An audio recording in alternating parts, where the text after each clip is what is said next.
चतुर्देव की जय। संसार मायामय है जो बगीचे के कांटों के समान है। काम, क्रोध, मोह, लोभ आदि विकार ही इस बगीचे के कांटे हैं। साधारण जन इनमें उलझ उलझ कर मर जाता है।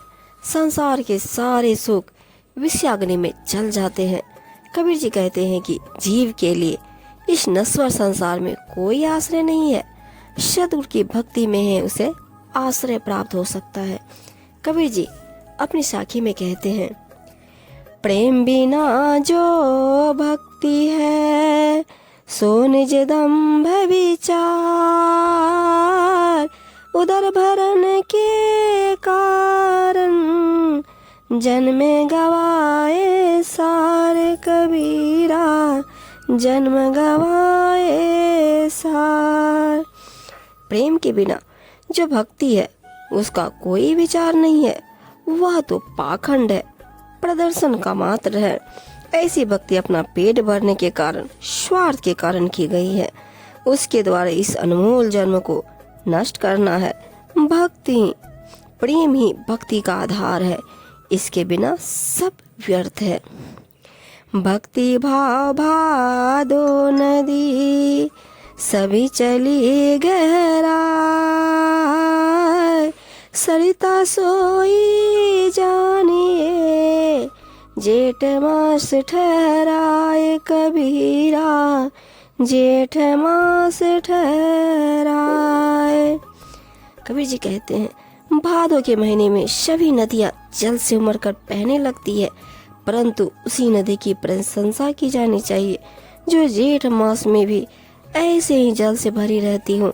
इसी प्रकार भक्ति में, भावुकता में देखा देखी से उमड़ आना अलग बात है, परंतु सभी कठिनाइयों, बाधाओं को पार करते हुए भक्ति साधना होती रहे, वही सत्य भक्ति है। निरपक्षी की भक्ति है, निर्मोही को ज्ञान,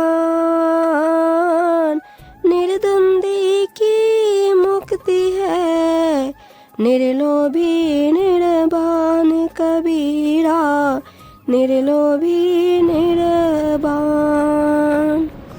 कहते हैं, जाति, वर्ण, संप्रदाय आदि के पक्षपात से रहित होकर ही भक्ति की जा सकती है और सांसारिक माया मोह से मुक्त होने पर ही ज्ञान की प्राप्ति हो सकती है। जो लोग द्वंद्वात्मक जगत से मुक्त हैं, अर्थात मान, अपमान, सुख, दुख, हर्ष, शोक तथा पाप पुण्य से मुक्त है, उन्हीं की मुक्ति होती है। जब लगना हो जाता है जाति का मुक्त हो जाता है, तब लग भक्ति न हो,